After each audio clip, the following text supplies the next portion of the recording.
What's up, my friends and my new friends? Welcome back to a brand new video. Today we're going to be reviewing Dragon Ball Super Episode 54, and oh my god, guys, Dragon Ball Super Episode 54 was sensational, absolutely mind-blowing. These last few episodes have been stunning, every single one of them, 10 out of 10. Like, seriously, gotta love the information on the Ring of Time and character development for Zamasu and Gawasu. You know, I really love how great the animation is. Like, what do you guys think? Post in the comments below. Let me know what you think of the animation. Do you think it's good, or could it be better? Anyway, let's put this to the side for later and talk about the latest episode. The title for this week's Dragon Ball Super episode is Inheritor of Sand Blood, Trunks Resolve. At the beginning of the episode, Trunks heads to a lake nearby and trains himself and puts himself in a mind simulation against Black Goku. He fails and gets blasted to smithereens. In the next scene, Pilaf explains that he wants to steal the time machine information to take over the world. Afterwards, Shu explains to Mai that Trunks is mind training, considering she is confused and straight up fantasizing about him.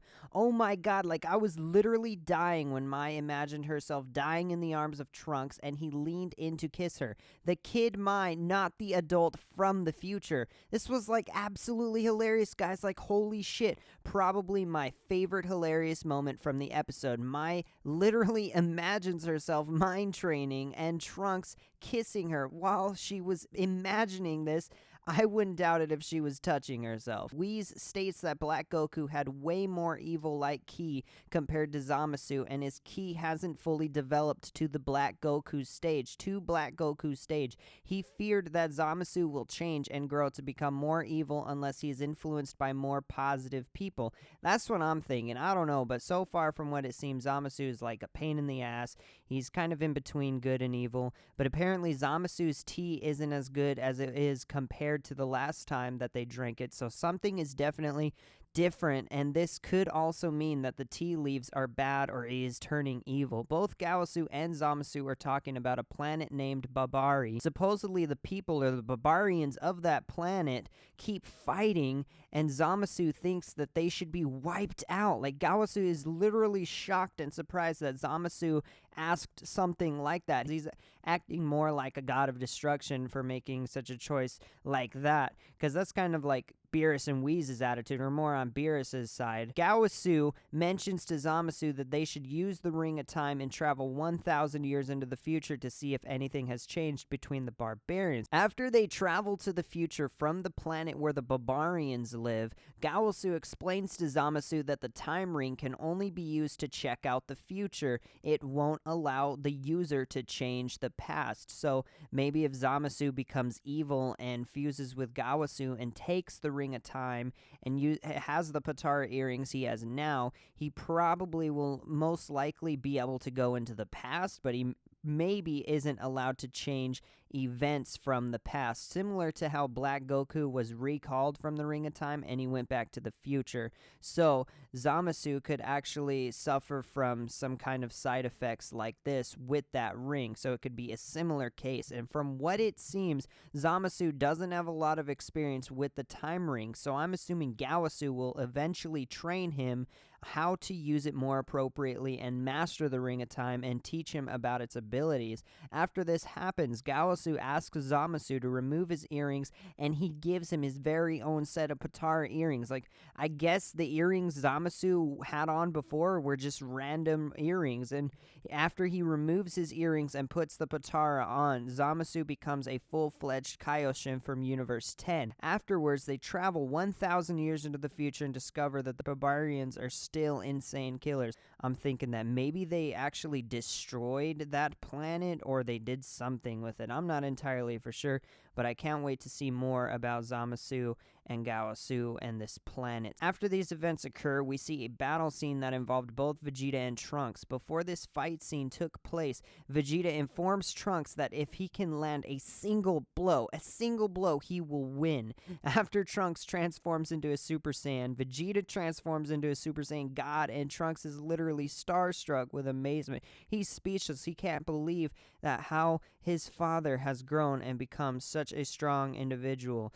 Trunks asked his dad to go Super Saiyan 3, but Vegeta is like, Nah, fuck you, I'm just gonna turn into a Super Saiyan Blue instead. And Trunks realizes his dad's strength. He thinks to himself that Vegeta and Goku, they could totally easily dispose of Black Goku in a heartbeat in that form without Trunks' help. So Trunks, he's kind of being a pussy, but Vegeta is displeased with his son. At the end of the battle, Trunks manages to land a hit on Vegeta, and Vegeta is literally frustrated because Trunks caught him off guard. Like, what a wimp, man. Probably, I think it's safe to assume that there is no way that Trunks can land a hit on Vegeta. Like, he was just dodging all of Vegeta's hits, and I was just surprised. But he did take quite the beating. With Super Saiyan Trunks and Super Saiyan Blue Vegeta, I don't think, there's any way that Trunks could dodge or maneuver any of Vegeta's attacks. Now, I know some of you guys hate this, but please don't kill me. Let's go a little bit off topic here, so bear with me and hang in there before we get to the final details, the final segment of this video.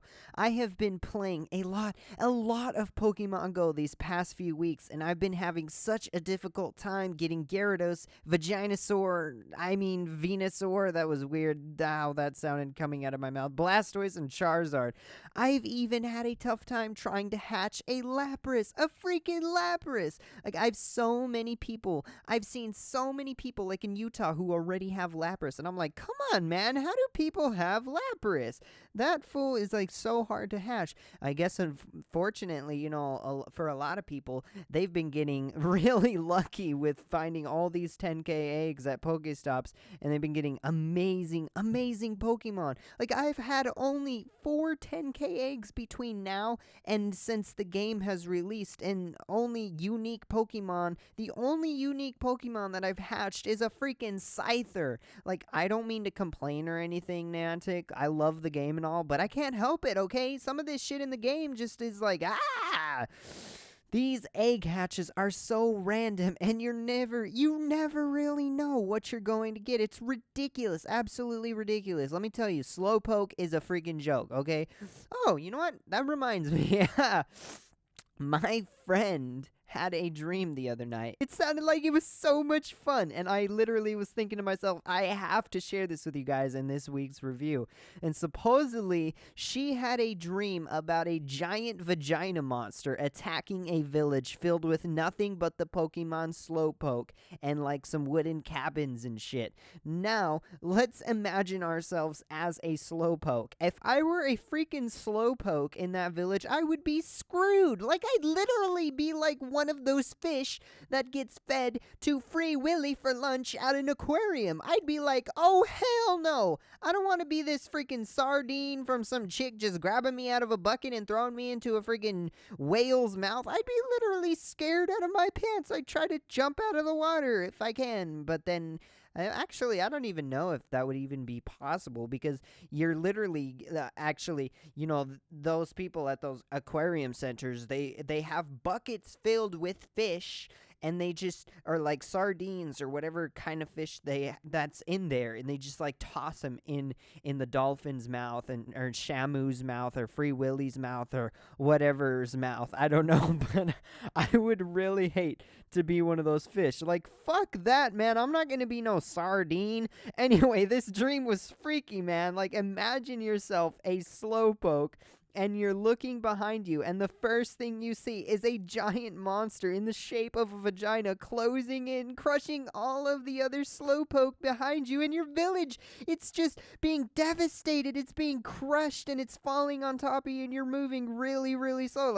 I would be freaking traumatized. Actually, what's even worse than being traumatized is you'd literally be screwed. You'd be dead. And I don't know, guys. Anyway, that's my rant for this Dragon Ball video.